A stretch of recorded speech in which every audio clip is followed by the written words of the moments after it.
सच्ची लगे तो आप हमारा साथ दे, बाकी न दे हम भी हमारे गांव और आप आपके गांव।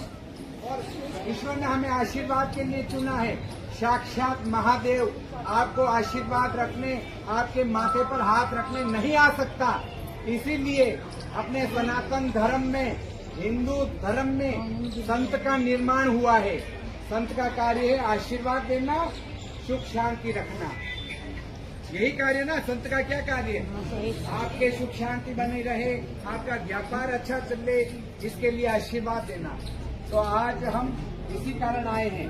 बस कारण थोड़ा ये रहा है कि यहाँ थोड़ा मतभेद चल रहा है। बाकी हम तो हर गांव, हर शहर जा रहे हैं, माता बहनों को आशीर्वाद देने, भाइयों को आशीर्वाद देने।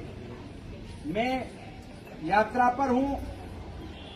इस कुंभ 415 दिन की यात्रा कर तो हम कुंभ पहुंचे। उस यात्रा में मैंने सनातन संस्कृति का प्रचार प्रसार किया। फिर कुंभ में महामंडलेश्वर बने। फिर हमने सोचा महामंडलेश्वर तो बन गए, पर अब करें क्या? तो ईश्वर ने दिमाग में ख्याल दिया कि अपना जीवन सनातन के नाम, अपना जीवन इस भारत की संस्कृति के नाम, अपना ये जीवन अपनी भाई और बहनों माताओं के नाम। बोलो सत्य तो यात्रा के हमारे मुख्य उद्देश्य थे नशा मुक्ति को लेकर कि भारत में नशा बहुत बढ़ गया है, हमारे राजस्थान में नशा बहुत बढ़ गया है। तो हम गांव-गांव जाकर अलग जगाए कि नशा नाश की जड़ है, इसका किसी का कोई फायदा नहीं हुआ है। तो हम गांव-गांव जाकर अलग जगा रहे हैं। दूसरा कार्य है कि मेरा देश हिंदू राष्ट्र बने। हिंदू राष्ट्र बनने के लिए आप सबको स्वस्थ रहना बहुत जरूरी है, मजबूत रहना जरूरी है। मजबूत रहेंगे तो अच्छे कार्य करेंगे, उसके लिए नशे से दूर रहना जरूरी है। तीसरा कार्य महिलाओं को लेकर, महिलाओं का एक बेटी का जन्म होता है, तब अपन कहते हैं कि देवी का जन्म हुआ है। बेटी का जन्म होता है तो क्या कहते हैं? देवी का जन्म हुआ है, लक्ष्मी का जन्म हुआ है। पर एक पुरुष का जन्म होता है तो कोई नहीं कहता कि राम का जन्म हुआ है, क्योंकि पुरुष को राम बनने के लिए बड़ी कठिन तपस्याएं और सच्चे मार्ग पर चलना पड़ता है, तभी वो महापुरुष बनता है। ये सत्य बात है ना। पर महिलाएं देवी के रूप में तो है, पर महिलाएं भी अपना मार्ग कहीं न कहीं भटक गई हैं। उसके लिए हम यात्रा कर रहे हैं। पर हम तो क्या है कि दूध की तरह साफ है। हम उनके ऑफिस गए मिलने, और मेरी अब यही मांग थी उनसे, एसपी ऑफिस से, कि अभयदास जी महाराज यहाँ से गए हैं, उनका जो चतुर्मास बीच में खंडित नहीं हुआ है, अभी तक कुछ नहीं हुआ है।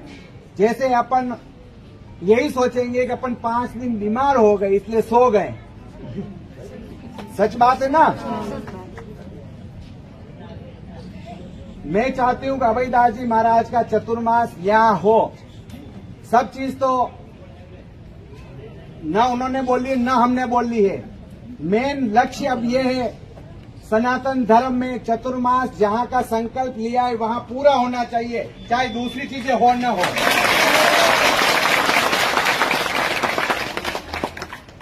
अपन को अब शांति मैं झालोर में ही हूँ, जब तक मामला पूरा नहीं निपटेगा मैं कोई झगड़ा नहीं होने दूंगी। और नहीं तो अपन झगड़ेंगे किसी पक्ष से, नहीं वो अपन से झगड़ेंगे। और मैं भी यही हूँ, क्योंकि हम भी संकल्प लेके आए हैं कि मेरे झालोर में सुख शांति बनी रहे। वो कौन सा पक्ष है जिन्होंने ही रखती है, उतना चतुर्मास मायने रखता है। कथा तो अपन मोबाइल में भी देख सकते हैं और कभी भी करा सकते हैं, क्योंकि माहौल अलग है, माहौल अलग है। मैं ये साक्षी ईश्वरी नंदगिरी मेवाड़ आप सबके साथ हैं। और बाबू जी की चतुर्मास जहाँ कहीं भी होगा, जो लोगों ने लिखित में दे रखा है या देंगे, वहाँ कथा हो जाएगी। उनकी तरफ से हाँ है, हमने सबके सामने बोला है। अब इस बात से अगर वो मुकरते हैं तो हमसे बुरा कोई नहीं है। सिर्फ जो व्यक्ति